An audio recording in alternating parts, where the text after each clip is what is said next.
O presidente Jair Bolsonaro criticou na sexta-feira a decisão do Supremo Tribunal Federal de criminalizar a homofobia.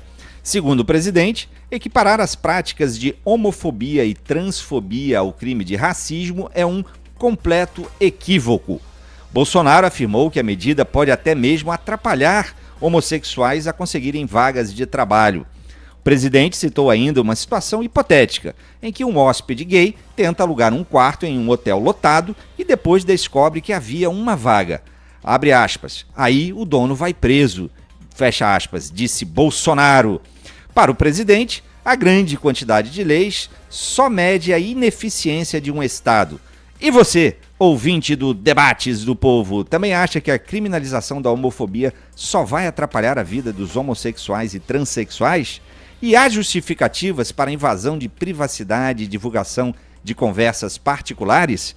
Essa tem sido uma discussão recorrente nas últimas semanas. Primeiro, com o caso Neymar, com o jogador divulgando fotos íntimas da jovem que o acusa de estupro. Depois, com as mensagens trocadas entre o ex-juiz Sérgio Moro e procuradores da Lava Jato e divulgadas pelo site The Intercept Brasil. Vamos então debater? E para discutir esses temas, estão aqui nos estúdios da Rádio Povo CBN, na Avenida Aguanambi, Catarina Rocha Monte, doutora em filosofia, vice-presidente do Instituto Liberal do Nordeste e autora do livro Um Olhar Liberal Conservador sobre os Dias Atuais. E Plínio Bortolotti, jornalista e articulista do O Povo. Catarina, criminalizar a homofobia é um completo equívoco, como diz o presidente Jair Bolsonaro? Eu concordo com o presidente, né? Eu acho que é um equívoco, começando pelo modo como foi feito, né? De ter sido feito pelo STF. A gente sabe que é uma usurpação de poderes, não deveriam estar julgando aquilo. Na verdade, o STF já vem com um ativismo desde a questão do aborto também, então isso já gera um problema, né? Para além do teor da questão. E, bom, a questão da criminalização da homofobia, a gente podia começar a ver pelo termo, né? O termo homofobia, ele é um termo, é um neologismo criado por pessoas que são ligadas ao movimento gay, né? Ao movimento LGBT, então a gente não tem uma definição muito clara, a gente não tem uma definição precisa do que seria uma prática homofóbica. Então o que acontece é que a gente está tipificando um crime, está criando um novo crime a partir de um discurso, ou a partir de um vocabulário que já é pré-moldado por uma agenda ideológica, né? Por uma pauta ideológica cheia de pressupostos. Então é muito complicado você ficar à mercê de quem vai julgar o que é ou não uma atitude homofóbica. Então, assim, essa questão da linguagem ela é muito séria, né? Eu acho que, para além da preocupação com a violência contra os homossexuais ou com a violência contra os transgêneros, se trata aqui de uma guerra de narrativas, e dentro dessa guerra de narrativas, a ala progressista, a ala da esquerda, ela está saindo vitoriosa porque ela manipula muito bem a linguagem, ela cria a linguagem, ela molda a linguagem, ela molda o discurso, e além de moldar o discurso, agora ela quer criminalizar o discurso que não corrobore a sua própria agenda. Então, você vê que a coisa é tão problemática ao ponto de que a gente tem um manual de comunicação LGBT, que você pode encontrar isso na internet. Nesse manual de comunicação LGBT estão elencados alguns termos que a comunidade gay acha adequado e termos que a comunidade gay não acha adequado, ou seja, os termos que eles consideram homofóbicos e os termos que eles não consideram homofóbicos, ou seja, para eu não praticar um crime agora, eu vou precisar consultar o manual de comunicação LGBT. Então, uma vez eu estava dando aula, eu chamei homossexualismo no lugar de homossexualidade, aí o aluno me corrigiu, disse que eu estava sendo homofóbica, eu disse, tá, desculpa, então homossexualidade, porque o prefixo ismo dá uma ideia de doença. Muito bem, agora, homofóbico pode, e a fobia também é um sufixo que dá uma ideia de doença, você tem hidrofobia, você tem claustrofobia, ou seja, você faz um patrulhamento da linguagem que você pode usar em relação à comunidade LGBT. Então a gente tem que tomar um extremo cuidado, cheio de cautela, pisar em ovos para usar os termos, e eles podem usar uma etiqueta, um rótulo de homofóbico, seja lá para qualquer atitude. Ou seja, eles têm pressupostos, eles têm uma certa leitura da realidade, por exemplo, o que a gente gente entende como ideologia de gênero, de achar que o gênero é uma construção social. Se a gente for contra isso, se a gente for contra esse discurso, então a gente é homofóbico. Eles podem categorizar a gente dessa maneira. Então isso é muito problemático. Dentro desse manual de comunicação LGBT, um dos termos que eles consideram homofóbicos, por exemplo, é o termo efeminado e o termo sodomita. Esses dois termos, eles existem na Bíblia, certo? Ou seja, você vai fazer o quê? Você vai classificar a Bíblia como um livro homofóbico e a partir daí você vai censurar. Então tem muita problemática em relação a isso, né? Ok, muito bacana. Já estão vendo aqui várias participações de ouvintes, mas antes deixa eu ouvir a opinião aqui de Plínio Bortolotti sobre esse tema. Não, só para deixar claro, né, o STF excluiu essa questão religiosa da possível criminalização, né? Então não procede isso que a Catarina está dizendo em relação à Bíblia. A outra questão é que eu discordo absolutamente da forma como a Catarina expõe essa questão, mas concordo que o Supremo Tribunal Federal não deveria criar uma lei. Eu também eu sou coerente, né, diferentemente de algumas pessoas, que eu acho que o que vale para aqueles que eu concordo, vale também para aqueles com os quais eu não concordo. Então eu acho que o Supremo se equivoca ao criar uma lei, não pelas razões que a Catarina expõe, porque a LGBTfobia existe, a discriminação contra o homossexual existe, e existem xingamentos, sim, que as pessoas dizem, chamar a pessoa de viado, por exemplo, é um xingamento homofóbico, né? Isso é muito comum a gente ver, né? Eu acho que isso tem sim que ser, de alguma forma, contido, mas eu não acho que o Supremo Tribunal Federal deva fazer isso. Porque, veja só, e as minhas razões são opostas à que a Catarina coloca. Ela disse que concorda com o presidente, eu discordo absolutamente. Por exemplo, ele disse que não quer turismo LGBT no Brasil. Para mim, todo tipo de turismo, desde que respeite a cultura, o ambiente, é válido. Pode ser LGBT, heterossexual, etc. O presidente, por exemplo, disse que prefere ter um filho morto a um filho gay. Então, isso representa um ódio, né? Um ódio mortal, inclusive, contra a população. Literalmente mortal. Literalmente, né? Ele prefere um filho morto homossexual, né? E vamos combinar, né? A pessoa não sabe qual é a orientação sexual do outro, né? Né? Enfim.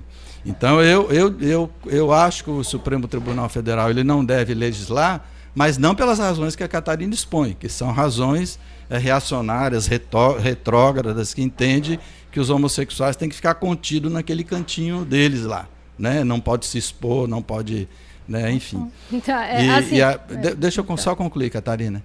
Então, a outra questão é que se alguém faz uma cartilha para falar de assim ou assado, eu não quer dizer que eu concorde completamente com aquela cartilha e nem que aquela cartilha vai colocar alguém fora da lei, obviamente. Eu acho também que um estudante tem o direito de interpelar um professor. O professor, ele muda se quiser ou não, como o estudante muda se quiser ou não. Né? Eu tenho muito problema com essa questão do chamado lugar da fala. Eu acho que qualquer pessoa deve ter o direito livre de debater. O que uma pessoa não consegue é usar o sapato do outro, é saber o que o outro sente. Mas o fato de você discutir qualquer questão, você sendo de qualquer etnia ou de qualquer gênero sexual, deve ser absolutamente livre. Okay. Isso não, só para concluir, viu, Tardan? Por que é que eu sou contra o Supremo? Na verdade, o que o Supremo julgou, só para deixar isso claro, ele não criou uma lei da homofobia, ele equiparou o crime de homofobia ao crime de racismo. Esse foi o julgamento do Supremo Tribunal Federal. Eu acho que o Supremo poderia, por exemplo, ter criado um qualificativo, como foi no caso do feminicídio, né? Mas criar uma lei, aí eu acho equivocado, ou estender uma lei. Por que eu digo isso? Porque nós temos, por exemplo, uma lei antiterror, e exclui os movimentos sociais dessa lei antiterror. A pessoa, por motivo sindical, pode se manifestar, etc., ou pode ocupar um lugar, ocupar uma fazenda que está desocupada, enfim. E se o STF, se for, por exemplo, um STF bolsonarista, ele estender, começar a dizer que o MST, o MTST, que é o movimento do sem teto, também é um movimento terrorista. Por isso que eu acho perigoso isso. Agora, pelas razões opostas àquelas do presidente Jair Bolsonaro, que é homofóbico, é racista, enfim, é preconceituoso, é tudo que há de ruim, inclusive expresso nessas palavras dele que eu acabei de ler aqui. Vamos lá, que a Catarina tá louca para responder aqui. Eu também tenho ouvinte, mas deixa eu ouvir a Catarina de novo. Vai lá, primeiro Catarina. Eu queria responder, assim, porque o Breno falou e atribuiu a mim que eu teria dito que homossexuais têm que ser contidos. Não é verdade. O presidente, não é? Não, você falou que eu teria dito isso. Desculpa, assim, não, deixa só eu esclarecer aqui uma questão. Tem razão, desculpa. Esse tema, ele é bem delicado, por quê? Porque a gente tem que falar na defensiva. Porque sempre a gente vai ser acusado de homofóbico, racista, enfim, você tem todos os qualificativos que já vem metralhando para tudo que você fala. E aí a gente não vê a questão com a parcimônia que precisaria ver, entende? Porque, assim, é óbvio para quem me conhece, para quem lê meus textos, para quem me acompanha, para quem sabe do meu trabalho, que eu não sou contra os homossexuais e que eu não acho que os homossexuais têm que ser contidos. Acontece que, quando a gente está tratando da criminalização da homofobia, tendo em vista que já existe uma jurisdição que nos impede de ofender, que nos impede de agredir, que nos impede de matar, essa criminalização ela vai incidir sobre o discurso. E aí o Plínio fala que eu acho que deve haver o direito ao livre debate. É justamente o que eu acho também. Acontece que o que está sendo prejudicado com esse ativismo do STF, com esse empoderamento do movimento LGBT, é justamente impedindo o livre debate. Por quê?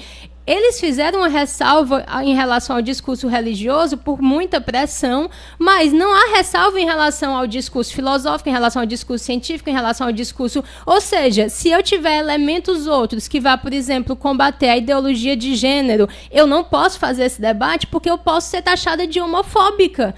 Da mesma forma que hoje as pessoas, por exemplo, numa discussão política, podem imediatamente me atribuir o rótulo de fascista e assim tentar calar o meu discurso, da mesma maneira eles podem calar o meu discurso me chamando de homofóbica sem nem atentar para o que eu estou argumentando. Aí você fala do presidente Bolsonaro dizendo que, de acordo com algumas falas dele, ele teria um ódio mortal aos gays. Cara, eu acabei de ler agora, depois de eu conseguir um pouco de coragem para ler sobre esse caso do menino Juan. Um casal de lésbicas que tinham uma criança esfaqueou o menino. 2 anos depois de ter tirado o pênis dele e ter feito um corte para fazer de conta que era uma vagina. Quando o menino ainda tinha os batimentos cardíacos, ele foi decepado. Esse caso a mídia não explorou muito. Existem pessoas que dizem que, está aqui o primeiro caso de crime provocado pela ideologia de gênero, porque essas mulheres apresentaram um ódio ao que seria o masculino.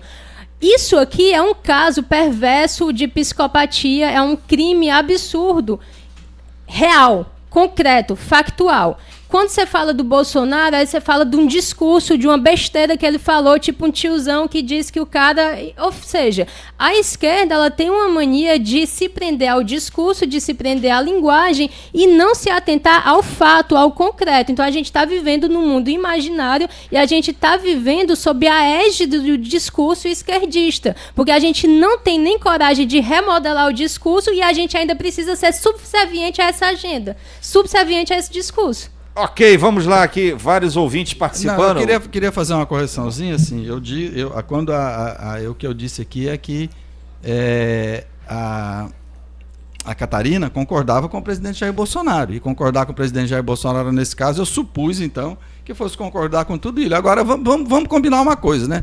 Um tiozão que é o presidente da República. Antes ele não era, quando ele disse aquilo... Ele não, mas não interessa. Quer dizer que apagou o passado dele? As pessoas mudam, as pessoas evoluem. Não, normal, mas pelo jeito ele não mudou, porque ele, depois de presidente, que ele falou que não queria turismo LGBT aqui no Brasil. Então, é um tiozão que é o presidente da República. Se a gente admite que um tiozão é o presidente da República... O Lula também falou que não gostava de mulher de grelo duro. Ele também teve várias frases homofóbicas, mas a esquerda passa o pano. Mas deixa eu concluir. Eu esperei. Vamos lá que eu tenho que chamar um intervalo. Não, só quero dizer o seguinte, o que o Lula diz, ele responde por ele. O Lula não é presidente da República. Também. O Lula está preso.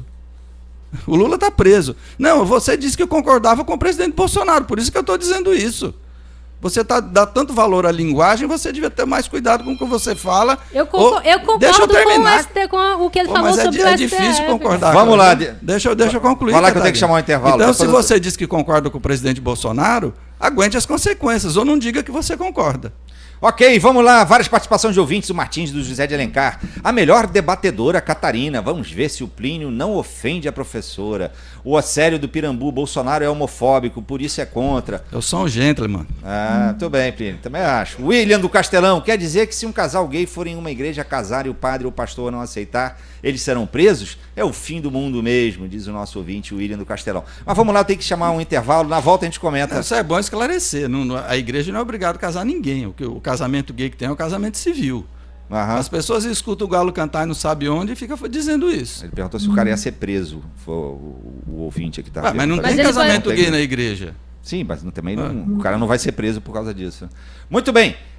Ok, vamos lá, rápido intervalo. E é claro, como sempre, muitas participações dos nossos ouvintes que entram em contato conosco pelo telefone, o 85 30 66 40 30, pelo nosso WhatsApp, o 85 98166 5589, e também pelo Facebook o Povo CBN, pelo Facebook o Povo Online, pelo Twitter @o Povo CBN e pelo Twitter @o Povo Online.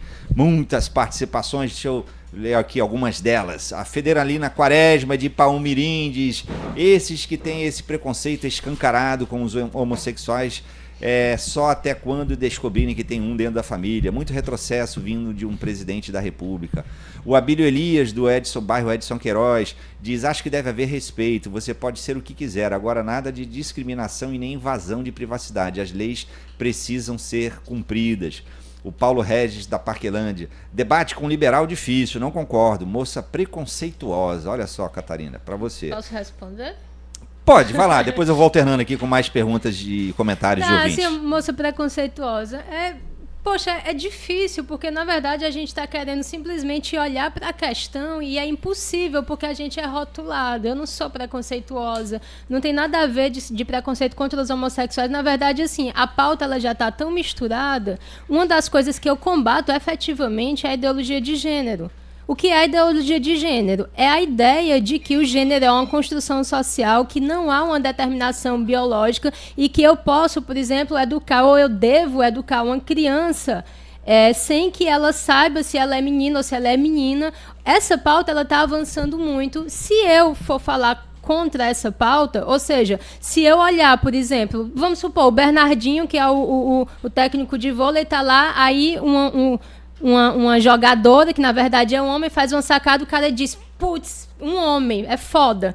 Ou seja, aquela atitude dele aí gerou uma celeuma lá no meio, porque ele disse isso e foi uma coisa espontânea, mas ele não poderia dizer isso porque ele estava ofendendo. Ou seja, ele estava simplesmente constatando uma realidade. Então, essa questão, ela é problemática em vários níveis, mas quando você criminaliza tudo a partir de uma transfobia ou de uma homofobia, você criminaliza a possibilidade de trazer isso para o debate. Então, daqui a pouco eu vou ter que me calar em relação a tudo, e essa agenda da ideologia de gênero ela vai avançando. E isso é muito problemático, porque você educar uma criança sem base nenhuma, como se fazendo tábula rasa da natureza, isso é extremamente problemático para o psiquismo de uma criança. Então não adianta você tentar travar o debate me chamando de preconceituosa, me chamando de homofóbica, me chamando de fascista, porque eu estou andando para esses adjetivos. Eu simplesmente quero olhar a questão e analisar, porque a gente está vivendo sob a égide de um discurso que está completamente dominado pela esquerda, e a gente está se calando em relação a isso. Viu, por causa de medinho de ser xingado. Viu, Tardan? Você veja só, mesmo do ponto de vista biológico, ninguém sabe por que uma pessoa ainda é homossexual, ou transexual, ou gosta de si. Bom, enfim, tenha, digamos assim, uma orientação sexual diferente da suposta maioria, não é? Então, não há um determinismo biológico. Não existe um determinismo biológico para dizer essa pessoa vai ser hétero, essa vai ser homossexual, essa vai ser transexual. Isso não existe. E é óbvio que tudo que é humano tem parte biológica, óbvio, e a parte de construção social. Né? Por que os homens... por que nós vivemos numa sociedade patriarcal e não numa sociedade matriarcal? É uma construção social. Você vai existir povos que é uma sociedade matriarcal. Isso é uma construção social. Negar isso sim que é negar a realidade. Tá? E outra coisa é achar que há um determinismo biológico, a pessoa nasce homem ou nasce mulher. Isso só na Bíblia. E Bíblia não é livro científico, até onde eu sei. Vai lá, Catarina. Os ouvintes também estão querendo participar, mas vai lá. Diga. É óbvio que a pessoa nasce homem ou mulher. Isso não tem sombra de dúvida. A pessoa ou nasce homem ou mulher. Assim, isso é um dado biológico. A pessoa ou nasce homem ou nasce mulher. Tá certo? Bom, que existe um determinismo biológico? Existe. Que existe a natureza? Existe. Que existe um gene? Existe. Que existem hormônios atuando desde a fase fetal? Existe. É óbvio que também existe a parte da construção social. Acontece que os ideólogos de gênero, eles entendem que tudo é construção social. Isso partiu basicamente de uma leitura da Simone de Beauvoir, no Segundo Sexo, onde ela diz que ninguém nasce mulher, torna-se mulher. Isso é uma frase de efeito que pode ter várias interpretações, mas que foi cada vez mais radicalizada, principalmente pela Judith Butler, que é uma feminista que também é uma ideóloga da ideologia de gênero.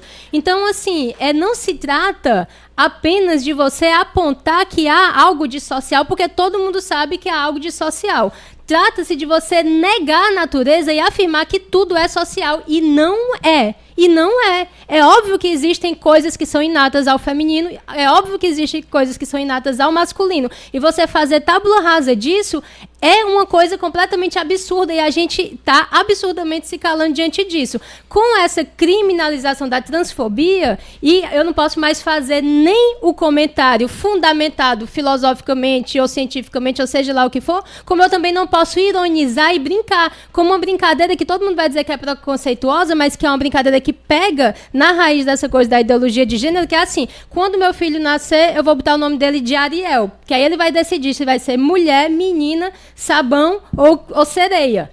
Porque é assim, isso parece uma bizarrice, mas acontece que você abre essas revistinhas da moda, tipo revista Cult, revista não sei o quê, e você olha uma coisa bonita de uns pais que são muito para frentex que resolveram criar o seu filho de um gênero neutro. Aí ninguém sabe se a criança é menino, se a criança é menina, só os pais sabem. Aí um dia ele veste a criança de vestidinho, outro dia ele veste de bermudinha, e assim vai criando uma criança completamente perturbada porque não tem nenhuma referência. E as pessoas acham isso bonito e bate palma. Olha só, Tardan, é óbvio que a sexualidade humana não se resume em macho e fêmea. Isso é uma brutalidade. Da mesma forma que entre preto e branco existe uma gradação imensa, na sexualidade humana é a mesma coisa. Negar isso é negar o óbvio. Né? E esse determinismo biológico não existe nem entre animais. Se você pegar a sociedade dos bonobos, por exemplo, eu convido as pessoas a buscarem, que são parentes dos chimpanzés, que é uma sociedade matriarcal, e o sexo entre fêmeas e entre machos é usado inclusive como forma de socialização no meio daqueles... Quer dizer, nem entre animais existe isso, que a gente quer que existe entre os humanos. Agora, eu não vou entrar nesse discurso de pai que veste menino assim ou assado, mas que você negar que a sexualidade humana existe uma gradação tão grande quanto são os seres humanos, é negar o óbvio, é querer reduzir a pessoa nem a animal, que nem animal é assim.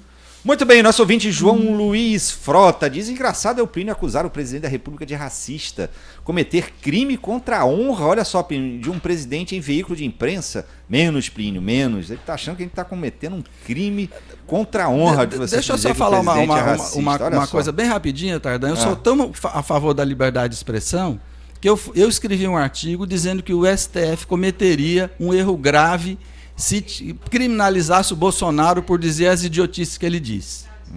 Eu escrevi isso. A pessoa que quer dizer idiotice tem o direito de dizer. Aquele cara que se acha humorista, como é que ele chama? O Danilo Gentili, ele tem o direito de pegar um papel que ele recebe da Câmara e esfregar onde ele quiser, ou fazer piada de quem ele quiser.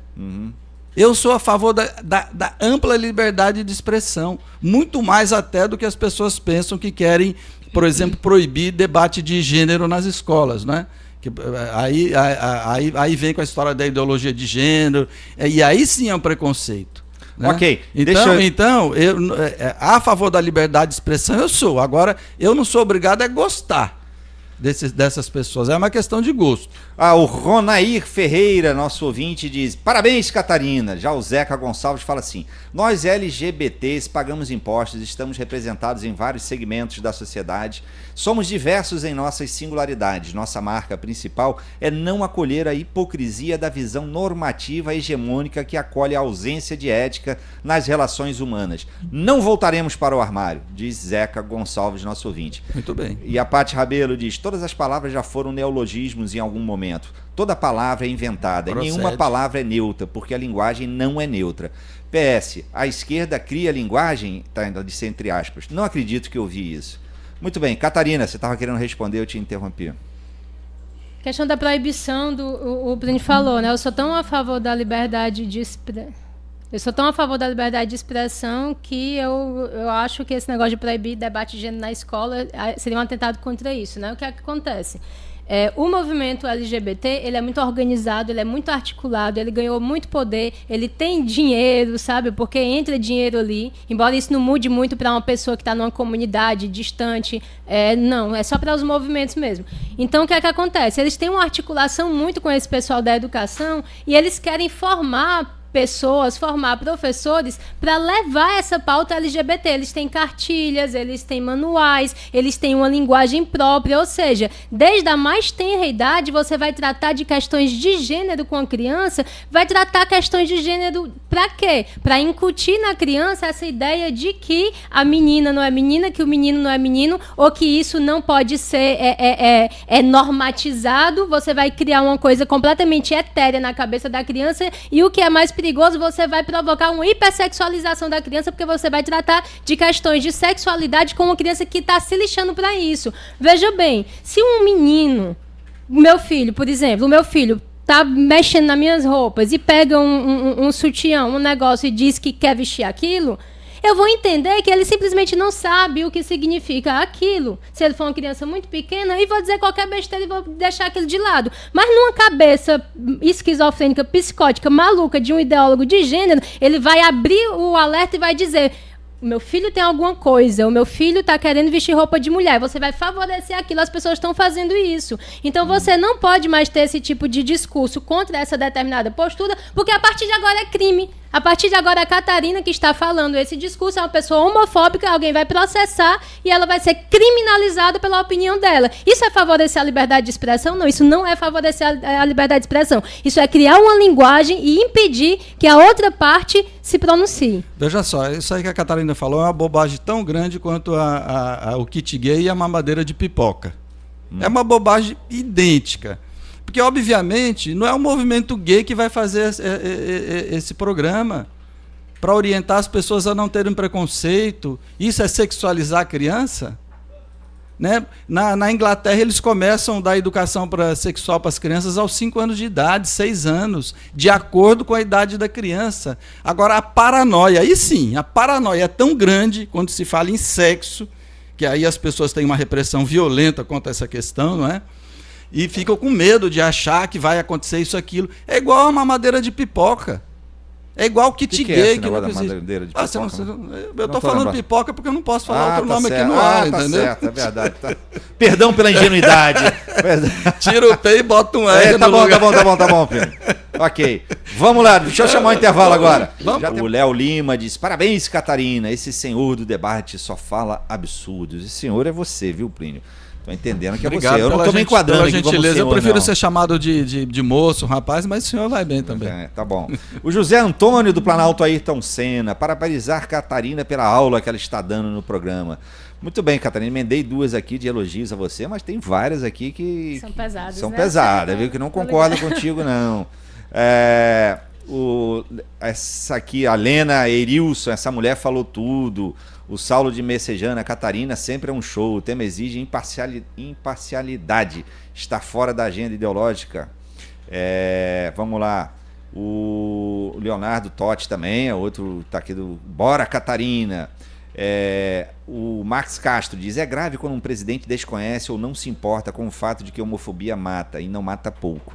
Essa moça é terraplanista, com certeza. Esse povo da direita farofa compra todo o combo dessa distopia bolsonarista. Tá vendo? Eu li várias aqui a favor, mas tem muita aqui também que é totalmente contra. Acho massa. O Yuri Holanda Cruz, sociólogo, nosso integrante aqui do Conselho de Ouvintes: não se trata de uma abstração teórica. Homofobia são as agressões físicas a jovens bem ali na Praça da Gentilândia. O problema é grave e, na omissão do Legislativo, o STF pode sim cobrir lacuna legal. Muito bem, vamos lá. Catarina, eu queria te dar a palavra de novo antes da gente mudar de assunto. Você falou que queria falar mais um pouquinho só nesse tema. Disse que ia mudar de assunto, queria dar um resumido, né? Por favor. Eu sou a favor da isonomia. Eu acho que todos precisam ser iguais diante da lei, mas que a lei não existe para tornar todos iguais à força. Então, assim, o que acontece é que esses movimentos minoritários, eles, na verdade, são instrumentalizados, certo? Por uma agenda ideológica maior. Muitas vezes tem pouco a ver a questão efetiva da violência contra os homossexuais, não se trata disso, se trata mais de uma questão de poder, certo? Então, existe uma organização política muito forte desses movimentos. Eles têm um Plano Nacional de Promoção da Cidadania e dos Direitos Humanos de LGBT. Aí eu já começo me perguntando, por que direitos humanos de LGBT? Eles não são humanos? Precisa, além de ser humano, uma coisa específica para os LGBTs, e quando você vai ver esse plano nacional, né, eles reivindicam cota na universidade, eles reivindicam cota para a reforma agrária, eles reivindicam presídio especial, eles reivindicam uma série de direitos e de privilégios que os destacaria dos demais. Então, eu não sou a favor de privilégio, eu não sou a favor de cota. Na verdade, todas essas políticas progressistas que estão avançando, elas ferem princípios liberais, como a isonomia. Eu sou contra a cota para negro, eu acho que isso só gera mais segregação. Eu sou contra cota para mulher em política. Eu quero entrar na política, eu posso entrar na política, mas estou me lixando para a cota, eu acho desnecessário. Por quê? Porque eu acho que isso só faz haver um confronto maior entre as partes, e isso causa tensão social. E a coisa vai gerando uma situação tão esdrúxula, porque você vê, por exemplo, as cotas para a mulher se candidatar. Ao mesmo tempo que a gente não conseguia preencher uma cota feminina, aí vem uma nota lá de cima dizendo, a gente vai aceitar a declaração, autodeclaração de gênero. Então, por exemplo, se um homem pega e se declara mulher, ele pode entrar na cota feminina. Então, a brincadeira dentro do partido é o seguinte: resolvemos o problema da cota. O candidato tal se declara mulher, está resolvido o problema.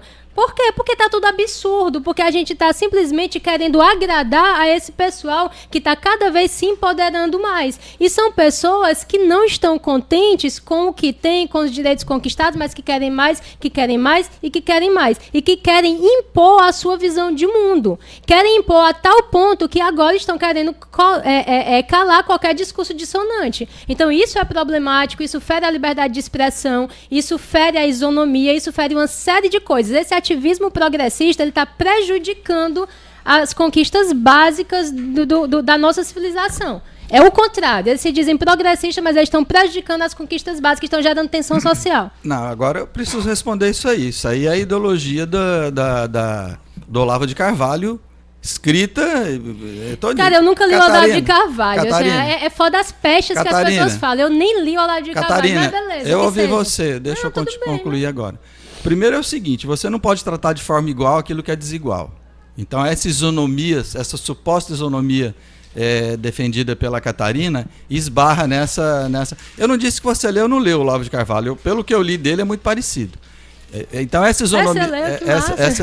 Eu leio tudo. Inclusive, vou ler um livro seu depois. Agora que você anunciou aí. Essa isonomia esbarra nisso. Então, olha, é óbvio que você tem que tratar os setores mais frágeis da sociedade de maneira diferente. Nós vamos negar que existe racismo no Brasil? Nós vamos negar que existe LGBTfobia no Brasil? Que os gays são discriminados, são xingados, são agredidos pelo fato de serem gays? Por que nós temos uma lei da Maria da Penha? Para proteger os setores mais frágeis da sociedade. Aí sim, viu? Se uma sociedade não consegue proteger os seus setores mais vulneráveis, crianças, mulheres, gays, negros, não pode ser chamado de civilização, é a barbárie. E normalmente esse pessoal que se diz conservador não é conservador, é reacionário.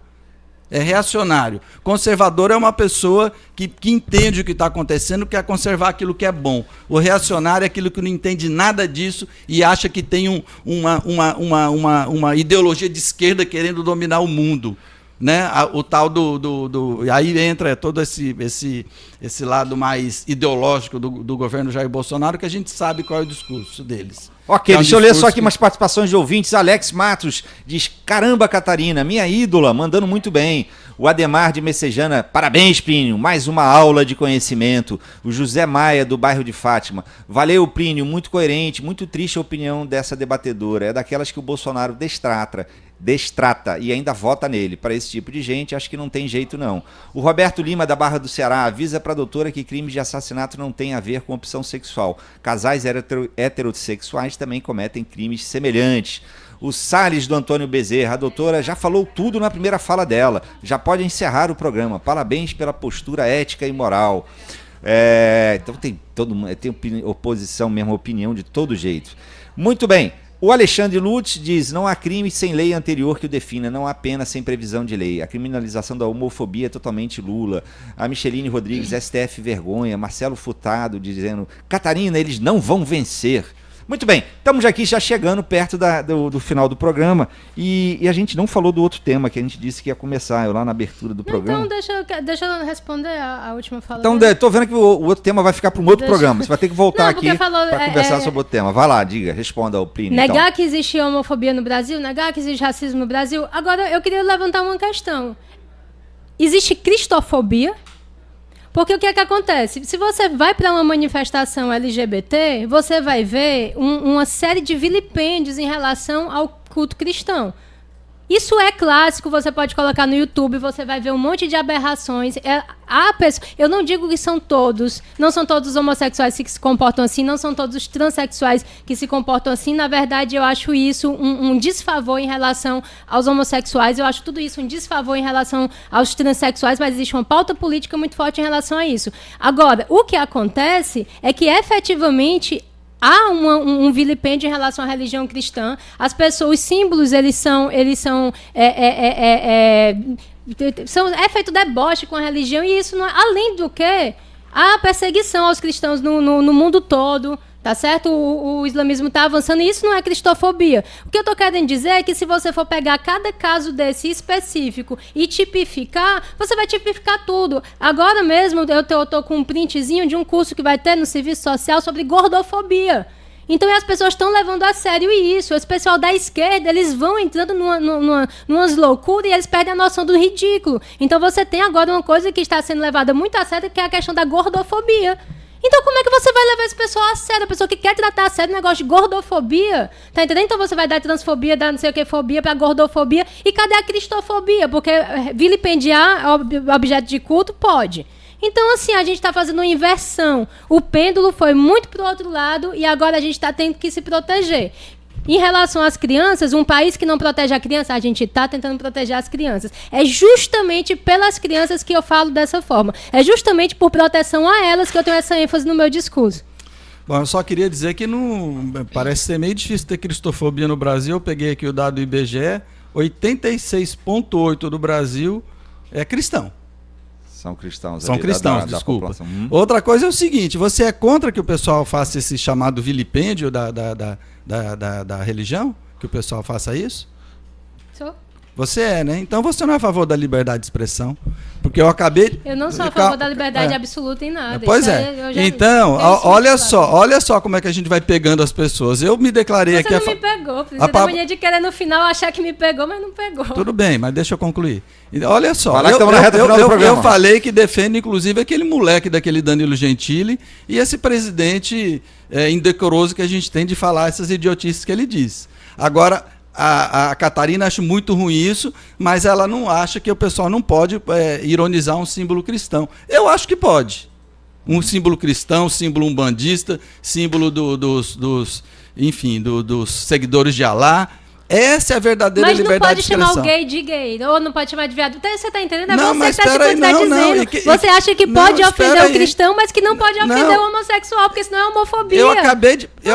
Eu acabei de falar que eu fui contra isso que o Supremo Tribunal julgou. Acabei de falar. Vamos lá que estamos na reta final do programa. Agora, se tiver uma lei, é outra história. E foi lei votada no Congresso, eu posso até ser contra, mas tem que seguir. Agora, o pessoal que diz que é a favor da liberdade de expressão, alguns, são a liberdade de expressão deles, mas negam para os outros. Essa é a grande questão.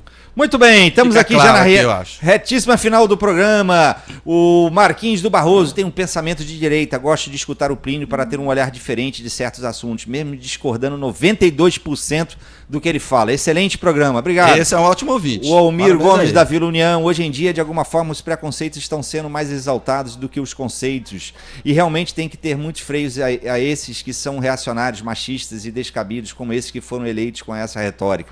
Em tempo, o Plínio tem razão. Se concorda com o presidente é porque pensa igual. Agora, todo o debate atual será medido pelos antecessores? Como assim? Vamos lá. Só mais aqui, o Denis Oliveira, Bolsonaro, um dos piores presidentes da história, se não o pior. E aqui vai, muitos ouvintes, eu te dar. Catarina, 10 segundos para as suas considerações finais. Não tem eu acho assim que a gente tem que ter coragem de defender o que a gente defende sem tentar tá sempre na defensiva em relação a essas pestes que nos são impostas, tá? Não se trata de preconceito contra homossexuais, não se trata de preconceito contra transexuais, se trata de combater uma tentativa de hegemonia através do discurso. Essa agenda está avançando, a esquerda está ganhando porque ela manipula a linguagem, porque ela cria neologismo e porque ela nos subjuga através desse discurso. Roberto Paiva, administrador de empresas, diz: parabéns, Catarina, quero te conhecer. Que sapiência. Muito bem, Plínio Bortolotti, 10 segundos. Eu acho que a direita talvez não crie ideologias porque talvez não tenha essa capacidade, né? Porque criar ideologia é próprio da linguagem, é próprio do ser humano. A direita, às vezes, ou a extrema-direita, né, melhor dizendo, que eu respeito a direita. A extrema-direita a gente tem que combater. Eles não têm capacidade de formular uma ideia, de criar uma e que querem criticar quem tem.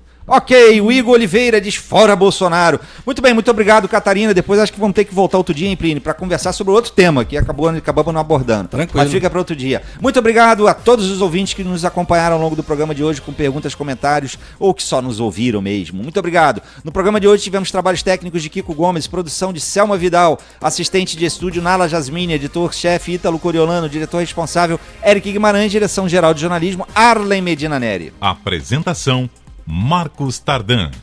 Na sequência, no AM 1010, você fica com Trem Bala, não para, não para, não para, não para! E no FM para Fortaleza e o Cariri, você fica com o repórter CBN e em seguida CBN Brasil. Muito obrigado, uma ótima semana a todos e até amanhã!